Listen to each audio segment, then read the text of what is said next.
Hello, everyone. How are we all doing this wonderful Saturday? Hope you're well. We've had a great week. Today, we're talking about a really interesting topic. So I've titled it "How to Take No for an Answer." How to take no for an answer. Anybody who knows me knows that that is just like a dichotomy when it comes to me and who I am and what I stand for. My husband actually asked me, "Are you sure you didn't make a mistake? Are you sure you really wanted to say how to take no for an answer?" Because I'm the kind of, obviously, can do academy. I'm the can do kind of person. You can't take no for an answer. But there are those times when we do have to take no for an answer. And I kind of qualified it by saying we're actually talking about how to deal with disappointments. Because the truth is, in life, there will be those times where the answer is no. Where the answer is no, and there's nothing you can do about it. You just can't do anything about it. So I want to talk about that today. How do we deal with it? Because the answer might be no for now. And if you don't deal with it properly or handle it in the correct way, you could take it to mean no forever. And it could actually affect what you could possibly achieve going forward. So it's quite important that we handle disappointments properly, because disappointments will come. For sure they will come. And today I wanted to really just share really from my heart. I always do anyway, but anybody who knows me knows that I'm quite a private person. Even though I'm in front of the camera a lot, I don't like to share really personal stuff. It's just the way I am.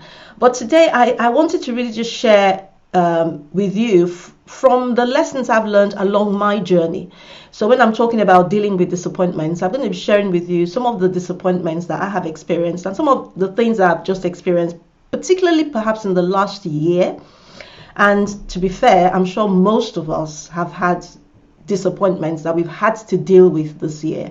Maybe you wanted to travel, you couldn't travel. That happened to me. My husband and I we celebrated our 25th wedding anniversary in May, and we had planned this whole big renewal of vows ceremony, friends and family coming from all over the world. We're going to have this big ceremony and celebration, and then we're going to go off to Bali for a week. And of course, none of that happened. So that was a bit of a disappointment. So I'm sure every one of us, we have experienced some disappointments, either in our personal lives or in our businesses this year. How do we deal with it going forward? How do you deal with disappointments when you experience disappointment? So we're going to be talking about that. So some of you will know that my background is law. I've been in the legal profession for too long, over 30 years. And I've been running my law practice for 15 years. And again, most of you will know that for the last 2 years, I've been building my training and coaching business. Actually, last year, November, I think it was, I decided I was going to make that more of a full-time thing. So that was a decision I made last year. And then, of course, COVID hit this year. So it kind of just threw a spanner in the works, as they say. Things didn't go as planned. But just looking back at my journey, it's just been a roller coaster. I can really say that honestly. It's been a roller coaster. It's been interesting. It's been challenging. It's been exciting. It's been an experience. It's been an adventure. All of that mixed together. One thing I'll say straight off, if I had to do it all over again, I absolutely would. Absolutely would, because I've learned so much. But it's been a stretch. It's been a real stretch. We say all the time, life begins outside of your comfort zone. Step out and do it, and all these things. And I will be the first one to tell you, you can't, we only have one life to live, and you have to live it. You can't let fear or failure keep you back, and you just have to keep going and all the rest of it. And I believe all of that with all of my heart. But when you're in it, in the thick of it, and you're experiencing it, I can tell you it's not good. It's not a pleasant experience. It's not fun. It's not fun at all. And that's what I've been experiencing this year. It's been a real stretch, and it's been a real challenge. but I've had to do it, and I have, like I say, I've enjoyed doing it. So obviously with my law practice, I've been doing it for 15 years. Come on, if after 15 years you haven't had some stability and some growth and some traction and some success, there's a problem, right? So coming out of that, where I knew exactly what was happening, my business was stable. Even though it was a small practice, it was stable, it was successful. Coming out of that and going into this new field where I didn't have any clients, I didn't, it was just a completely new thing to me. There was so much to learn, not just in terms of the content of the materials that I'm teaching on and I'm passing on, but so much to learn about the marketing side of it as well, the business side of it as well. So it was a lot. And for somebody like me, I'll be honest with you, I do love to have my own way. I know my husband is watching this somewhere. He'll be nodding his head frantically. I do like to have my own way. I do love to just get things done. I love to get results. I'm a goal-oriented kind of person. I love to get results. And, to be fair, I have experienced a level of success in my life, So to come from there to this place where now it's like, why is it not working the way it should be working? Why are things not moving as quickly as they should? This should just be easy for me. So to come from a place of just succeeding and just, expanding and just growing, to come to this place where it's just like it's a slow climb, it's been really hard. It's been really hard. And there were times I thought to myself, why on earth are you doing this? I mean, I couldn't say go back anyway, because there was no going back. I had burnt my bridges. So my main area of law was conveyancing. I had come out of all the lenders panels. So, there was just no going back. But sometimes I did ask myself, why are you doing this? And of course, that's where you have to go back to your why, because I had a strong why. I reminded myself of how frustrated I used to feel sitting in my office thinking, oh, I want to be working more with people. I want to be impacting lives. And I would just, when I remind myself of how frustrated I was before I decided to follow my passion and become a trainer and a coach, that thought it got me back in line. It got my mind back in the right place. Like, you don't want to go back to that place of frustration. But it's been tough. But it's been a great learning experience coming out of my comfort zone, because I was in my comfort zone. So like I said, when we're doing teachings and we're talking about comfort zone and things like that, it's easy to say, you have to come out of your comfort zone. But when you're having to do it yourself, it's not easy. I know it's not easy. So I think it puts me in a better position actually to really help people that are in that place where they've stepped out and they feel like, it's not working, I want to go back, I want to give up. I hope that today will really, really help you. So coming out of my comfort zone, now trying and moving ahead, I had a choice. I had a choice to either go back to my comfort zone or to keep plodding on, to keep moving ahead. John Maxwell says you will either step forward into growth or you will step back into your comfort zone. You will either step forward into growth or you will step back into your comfort zone. So I had a choice, either step forward into growth or step back into your comfort zone. And like I said, when I reminded myself of how I used to feel frustrated because I couldn't do what I really wanted to do, that was the motivation for me. The why was the motivation for me to say, you can't go back. You just have to keep stepping into growth. And so that enabled me to keep failing forward. And I'll be honest with you, what has really kept me strong, because I can say I have been strong. I have been strong in my resolve. I have been strong in just consistently doing what I know I need to do, consistently plodding along. And what has really helped me is my own discipline in investing in my own personal growth. Seriously, if I was not intentional in investing in myself and my just in my mental capacity, having that strong mindset, investing in my own mindset. If I didn't do that, I'm not sure I would have continued. But that has truly helped me to keep stepping forward and to keep failing forward. We say it all the time, failure is not final, giving up is. But sometimes you do feel like giving up. You do. We're all human. We're all human, and sometimes you do feel like giving up. Sometimes I say to my husband, I am just tired. I'm tired. So we've come to the end of the year. Well, drawing to the end of the year. 2020 has been a challenging year for all of us. It's been a year of ingenuity as well, a year of innovation, a year of opportunities, because I have had opportunities and I'll share some of them with you in a minute, but it has been a challenging year. And so we're coming to the end, and you might just be feeling drained and tired. And I understand. I really do understand, because I do feel drained and tired as well sometimes. But we have to keep our eye on the ball. We have to keep our eye on the ball. You have to keep your eye on the goal, and you have to keep revisiting your why. Why did you take that step in the first place? For me, that is the fuel that keeps my car engine running. That is the fuel that keeps me burning. That is the fuel that keeps me going. You have to keep revisiting your why. Why am I doing this? And as long as you keep having answers to that question, you'll be fine. You'll be fine. But you have to invest in yourself as well. Like I said, investing in my own growth is the best thing that I've ever done, because I've had to do a lot of testing. I've had to do a lot of testing, because this is territory that I'm not used to. I've had to try loads of things, I've had to learn from people, knowing your craft is one thing, but learning how to position yourself, market yourself, etc. is a completely different thing. So I've had to learn all sorts of things. And of course, you're testing different things, you're trying out different things. Some of them worked, some of them not so well. But if you never test and fail, you will not know what works and what doesn't. So I've been doing a lot of testing, but I've been doing a lot of failing as well, which sometimes, like I say, when you're coming from that place of being used to succeeding, can be a bit discouraging. Can be discouraging, but I just reminded myself, this is new territory for me, so it's fine. It's fine. I reminded myself that everything worthwhile is uphill. That is what I teach my clients. Everything worthwhile is uphill.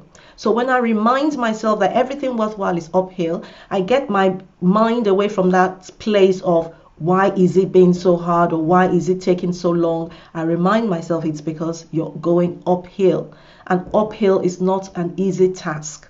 It's not easy. But keep your eye on the hill, keep your eye on the goal, keep your eye on the target, keep your eye on the destination. So knowing those things has helped me. Knowing that if I give up, then I'm stepping back into my comfort zone, and nothing good comes out of the comfort zone. So knowing all those things helps me, or rather has helped me to keep going. So I've learned a lot. Definitely, I've learned a lot. I've learned a lot of technology. I never knew anything about email marketing and automation. I was saying to my husband the other day, because he's my techie guy, I was saying to him, I even know more technology than you now. I should be teaching you stuff. So I've learned a lot, which is a great thing. I've learned a lot of new skills, but I've also learned a lot about myself. I've learned a lot about myself, and just understanding my weak points more and my strengths, and learning to really lean into my strengths and capitalize on my strengths, and catching myself when I find myself falling. I mean, on Future Fit, on this same platform, I've shared in the past about the danger of comparison, comparing yourself with others. I shared at length about it. But believe it or not, during this period, I've caught myself comparing myself with other businesses, comparing myself with other business people, business owners, comparing my business and my progress with other people. And I had to catch myself doing it and stop myself and say, what are you doing? So but it's been good, you see, because it's been a process. It's been a process, and I've allowed myself to go through the process, and I know that I've come out stronger. Definitely, I've come out stronger. My level of awareness is higher. So I don't stay in a place that I shouldn't be for longer than I ought to, if that makes sense. I catch myself very quickly when I'm going down the wrong path. I catch myself very quickly, and I quickly steer myself back in the correct direction. And just so many discoveries I've made of myself. Like I said, I find that I'm more appreciative. I'm more appreciative because I think I used to take things for granted. Like I said, I'm that kind of person that love to make things happen. I love to just get on with it and make things happen. I'm a go-getter, as they say. But there are times that you can't make things happen. There's sometimes you can't make things happen. And I've learned to be calmer and just be more patient. Yeah. That is another thing I've learned, to be more patient with myself and just be more patient and just know that I just have to keep doing what I know to do and keep making the things that I want in my life welcome, and they will come. So not being too anxious or too eager or too impatient, I think is the right word. Too impatient, because impatience can lead to frustration and disappointment and discouragement. But I've learned how to handle that by just being calm and patient and knowing that I'm doing the right things, I'm on the right track, and in the right season, in due season, I will reap my harvest as long as I do not faint. So I've come from that place of wanting to make things happen to instead remaining calm, like I said, and putting that energy and effort into training my mind to make sure my mind stays on the right path, the right positive mind frame, so that the things I want in my life will come into my life. Like I said, I've also learned to be more appreciative of things. So whereas before I took things for granted, if the phone rings, in my law practice, it was expected. Sometimes I'd even moan, believe it or not. I'd be like, oh, more work. When as a business owner, you should always be happy every time you get work. So I was taking it for granted. I was taking it for granted. But now, if I get one person book onto a mastermind or a program or a training I'm running, I'm like, woohoo, I'm so excited. So excited, because I know how much work I've put in, and I just pray that I keep that attitude to be excited over even just one person that signs up. So I'm a lot more appreciative of the things that I get, the breakthroughs, the little breakthroughs, and I celebrate them. I'm so happy, and I celebrate them. But something else I've learned is to remind myself that for every no, there is a yes. Every no, there is a yes. And I'm gonna talk a little bit more about that when I start to share about how we actually deal with disappointment. And now, if you're watching this on replay, please let me know you're watching on replay. Just hashtag replay and put your comments in there as well. Put your comments. Let me know that what I'm sharing is really helping you. So, like I said, I really wanted to just share a little bit of my own journey with you. Just so if you're going through that season where you're feeling discouraged, maybe the plans you had January 2020 is just kind of been thrown out the window, and you've tried to get back on track, but it's been tough. I want you to know that you're not alone. You're not alone. Just keep doing what you know to do. Just keep putting one foot in front of the other. Just keep going forward. Going back is not an option. It certainly is not an option. Just keep going forward. And remember that for every no, there is a yes. For every no, there is a yes. So how do we deal with disappointments? How do we take no for an answer? What are some of the things that can help us to take no for an answer? I want to share briefly just 3. The first thing I want to say is, don't take it personally. Because that's the first thing we tend to do. If somebody says, and when I say taking no for an answer, I'm not talking about literally somebody saying no to you. It could be a door not opening, a business opportunity not coming through. You put forward a proposal and it's rejected, or a relationship breaks down. That is a form of no. The other person is saying, no, I don't want to be with you. So don't take it personally is the first thing I will say. Why? Because that is the first thing we tend to do. We tend to take it personally. We tend to think it's because of something I've done or something I've not done, or I'm not good enough, or we just take it personally, and you should not, because it's not always about you. I know when we say that, often we say it in a negative sense when we're making it all about us and putting all the limelight on us, etc. But it is true. It's not always about you.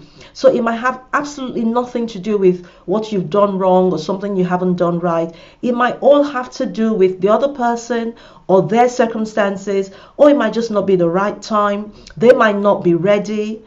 And so one of the things I've learned over the last probably 3 years now is you can't force people to be ready for something they're not ready for. They just have to be ready. When they're ready, they're ready. When you say something is ready, it means it's fit for use. It's fit for immediate use. So if it's ready, it means it's fit for immediate use. So sometimes people are not ready for you and what you have. So it's not your fault. It has nothing to do with you. There's something my mentor says. He says, attachment is the cause of every suffering. Attachment is the cause of every suffering. Think about that for a moment, and you'll find that it's true. You realize that it's true. Attachment is the cause of every suffering or every pain. When you're attached to something, that is the only time that you would ever suffer or have pain because of it. So when we're attached to people, in relationships, then we could get hurt by what they do. When we're attached to being right, then we could get hurt when our opinions are disregarded. So attachment is the cause of every suffering. But attachment is inevitable, isn't it? If you live life detaching yourself from everything, then you're not going to live life. You're not going to actually live life. So attachment is inevitable.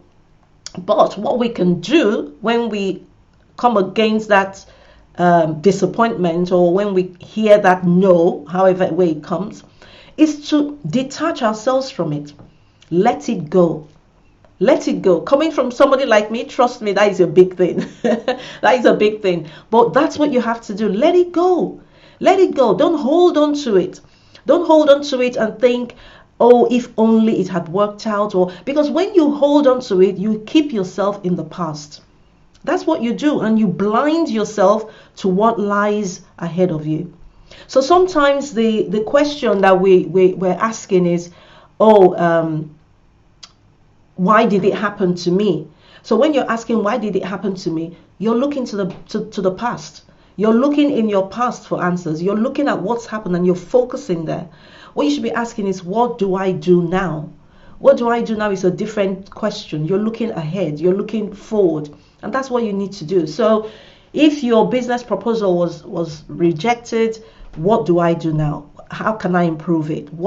So that's how we need to be thinking. And I think especially if you do what I do, because what I do is me, isn't it?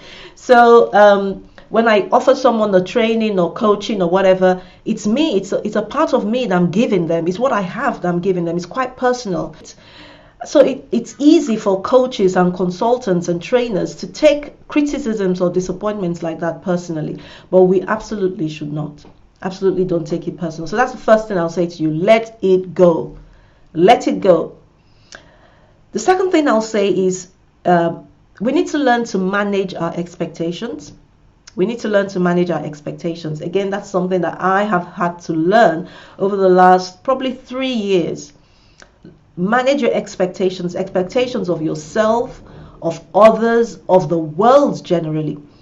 Because all disappointment is the gap between expectations and reality. That's all disappointment is. Disappointment is that space, that gap between expectation and reality. So when your expectation does not match the reality, then you get disappointed. Does that mean we shouldn't have expectations? Of course not. Of course not. And none of what I'm saying today means that you should just go, okay, Sarah, whatever will be. But I'm just saying these are things that we have to learn to deal with so that we can move forward. Because it could hinder you from moving forward. You could get so drawn into the disappointment and then get drawn into discouragement that you cannot even move forward. So definitely we want to move forward. We want to deal with the disappointment. We want to deal with it so we can move forward. So yes, have expectations, but understand that sometimes it takes time for your reality to catch up with your expectation. It takes time, and that's why I was talking about patience. Sometimes it just takes time. Now you might be thinking, oh, but how long? It's taking too long. Well, I don't know. But it does take time. It does take time, and that's the difficulty, because we don't know how long it's going to take. We don't know how long it's going to take. I was saying earlier on about knowing that everything worthwhile is uphill. Having that mindset is going to help you keep going uphill, because you already know that everything worthwhile is uphill. It's like a pregnant woman, right? A pregnant woman knows that when it's almost time to give birth, I'm going to have labor pains. So when that pain starts, they don't think, oh, there's a problem here, or how can I stop this pain, or how can I avoid this pain. No, you're not thinking like that, because you know that that comes with a package. So you're ready for it, you're prepared for it. And that's what having the right mindset and putting things in the right perspective will do for you. The other thing the pregnant woman is not going to do is try and give birth to that baby within 6 months, because you know that generally, give or take, the pregnancy needs to last around 9 months. But the problem is with our expectations and our dreams, we don't know how long it's going to take. But one thing I know is by remaining consistent in your expectation and in your actions, remaining consistent in moving towards your goal, remaining consistent in amplifying your mind with your dream, you are going to reduce that time frame. You are going to reduce that time frame, which is why the focusing of the mind is so important. Focusing your mind on what you want. One of my mentors, he always says it, hold your image.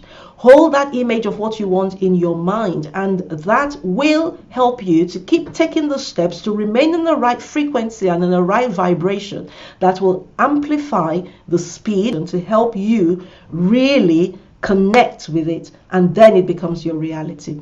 Because if you take your mind, your eye away, and that's what anxiety does. Anxiety cuts you off your expected end.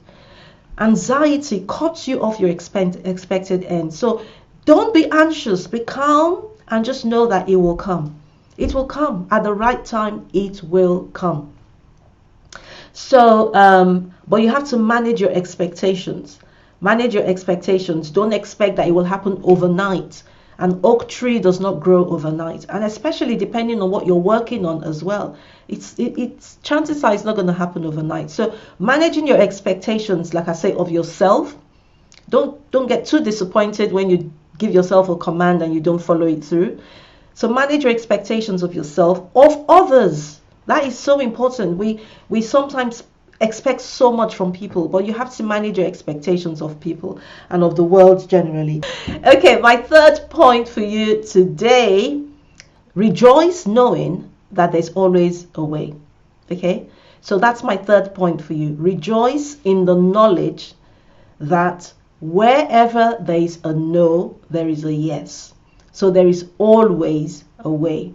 There is always a way. And I said that earlier on. Wherever there is a no, there is a yes.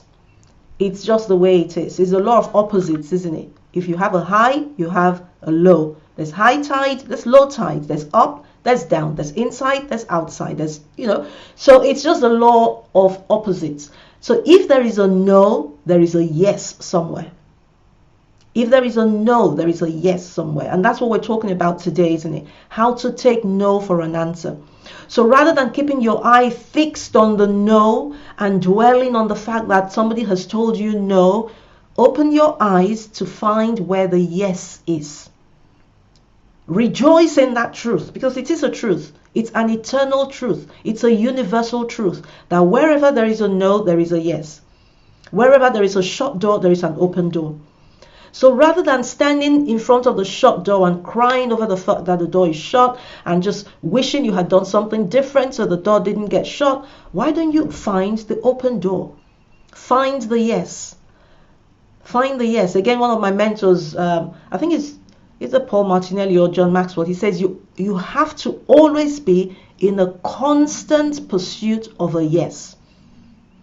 Constant pursuit of a yes. So when you have that mindset, I'm looking for a yes. I'm looking for a yes. Okay, you said no. Okay, fine. But where is the yes? I'm looking for a yes. When you have that mindset, you will find a yes. Because guess what? We find whatever we look for. We find whatever we look for. Absolutely. We find what we look for. Because that is where our focus goes. I remember a while ago, I wanted to change my car. And I had two types of cars in my mind. That I was toying with. I was thinking to either go for a Range Rover or a BM. And you know that in the weeks before I made my decision, guess all I was seeing on the road, the kind of cars I was seeing on the road. It was either a BM or a Range Rover. Not because suddenly there was an increase in the number of BMs and Range Rovers that were on the roads, no, but because that was what I was focusing on. So that is the power of focus. Remain focused on what you're seeking. Don't keep focused on what you don't want. Don't keep your eye on what you don't want. Keep your focus on what you want. Be in a constant pursuit of a yes, because for every no there is a yes. Isn't that what Albert Einstein said? He said, in the middle of every obstacle there is opportunity. And Napoleon Hill said, every pain, every adversity, every disappointment carries with it the seed of an equal or greater advantage. That's powerful. So what that is saying is, where there is a no, there is a yes. Where there is an obstacle, there is an opportunity somewhere. But we're not going to find that opportunity. We're not going to find that advantage if we stay focused on the no and the closed door. Disappointment is inevitable in life, but discouragement is your choice. I want you to choose not to get discouraged. Choose not to get discouraged. So today was going to be a short one. That's what I wanted to share with you today, and I hope that it's helped you. If it has, please let me know. Put your comments in the comment box, because that will encourage me. We're talking about encouragement and this discouragement, isn't it? Don't be a source of discouragement now. If you're watching me, put your comments and just say thank you for that, and that will encourage me. But seriously, if you're watching, thank you for watching. Before I go, I want to invite you to my next Influencing the Outcome event. So if you know anything about me, I believe that we are the master of our own destiny. And if you want to take the lead, in determining the outcomes for your life, if you don't want to live life by chance, if you want to live life by design rather than by default, if you know that the results you're getting in your life right now, that they're not a correct reflection of what you're capable of. If you have ever had a dream and you've ever wondered to yourself, oh, wouldn't it be nice if this, that, or the other happened, or I wish this would happen, or if you just know that your life right now is not the ideal life that you want to be living, I want to invite you to my next Influencing the Outcome event. It's free. The website address is on the screen, influencingtheoutcome.eventbrite.co.uk. So that's www.influencingtheoutcome.eventbrite.uk. Sign up and let me see you on the next call. I guarantee it will change your life. It's as simple as that. It's a guarantee. It will absolutely change your life. So do sign up, and I look forward to seeing you there. Now, next week we're back 2 p.m. And our last broadcast for the year will be Saturday the 19th of December, and that one you do not want to miss. You don't want to miss it. It's going to be a Christmas special. We have Judith Baker of Libara Music. She was on the show a few weeks ago, and she was talking about keynote concerts. And she's going to come back, and she's going to be doing a keynote concert for us on the 19th of December. So don't miss it. Put it in your diary. And we're going to have a lovely Christmas sing-along. It's going to be awesome. So don't miss it. And I've got a surprise for you as well. I'm not going to tell you yet, but I've got a surprise for you for that day as well. So put it in your diary. But we're back here next week. So look forward to seeing you next week. Same time, 2 p.m. GMT. Until then, take care. God bless, and have a great weekend. Bye-bye.